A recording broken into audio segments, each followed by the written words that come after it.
Bismillahirrahmanirrahim. Assalamualaikum warahmatullahi wabarakatuh. Alhamdulillah, bertemu kita di channel Hanan TV.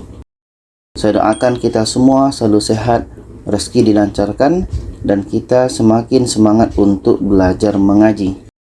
Baiklah, di channel ini kita akan mulaikan video kita dengan tajwid pemula atau urutan tajwid pemula. Dan insya-Allah ke depannya kita akan berfokus untuk membahas tajwid pemula ini mulai dari nol sampailah kita mahir membaca Al-Quran. Jadi ketika kita belajar Al-Quran, kita mungkin keliru tajwid mana yang harus kita belajar lebih dahulu. Apakah mau belajar panjang, belajar qalqalah, belajar dengung, belajar mat, atau lain-lain. Jadi di sini untuk bagi kita yang baru pemula, di sini saya mencadangkan untuk tajwid bagi pemula.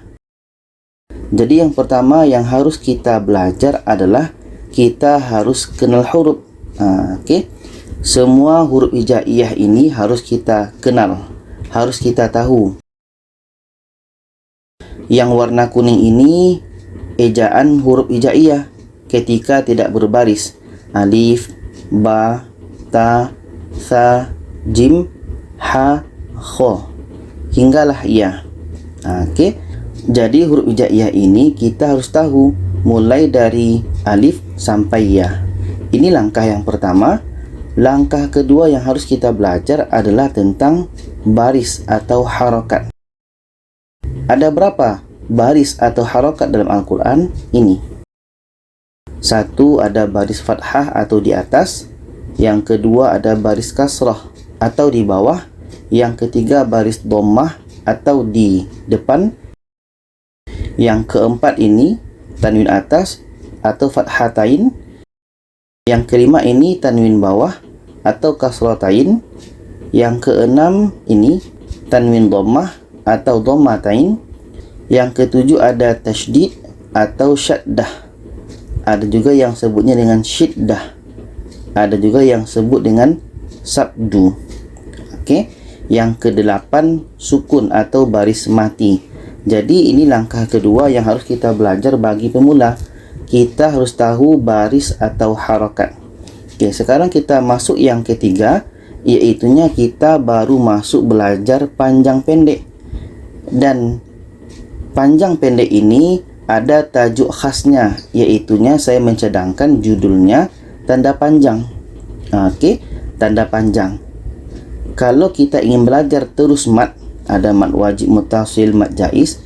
Kalau bagi pemula itu terlalu tinggi. Jadi bagi pemula saya mencadangkan untuk panjang pendek ini belajar judul tanda panjang. Kalau mushaf Indonesia tanda panjangnya seperti ini. Ada 6. 1, 2, 3, 4, 5, 6. Sedangkan dalam mushaf Madinah ini ada 7. Jadi ini langkah ketiga yang harus kita belajar bagi pemula dengan judul tanda panjang atau mengenal panjang pendek di dalam Al-Quran. Dan langkah yang keempat adalah qalqalah. Qalqalah ini pantulan. Ada pantulan suara ketika bertemu dengan huruf qalqalah ini. Mana hurufnya? Ini. Ada ba, jim, dal, qaf, to. Dan qalqalah ini terbagi kepada 3. Ini langkah keempat yang harus kita belajar bagi pemula. Dan langkah yang kelima atau urutan yang kelima yaitunya baru masuk dengung atau tidak dengung. Ini dalam judul hukum nun mati atau tanwin. Nanti saya akan jelaskan tentang nun mati atau tanwin ketika kita sudah sampai pada judul nun mati atau tanwin. Seterusnya ini adalah judul mim mati. Mim mati. Dan ini adalah judul nun tasydid atau mim tasydid atau judulnya wajibul gunnah.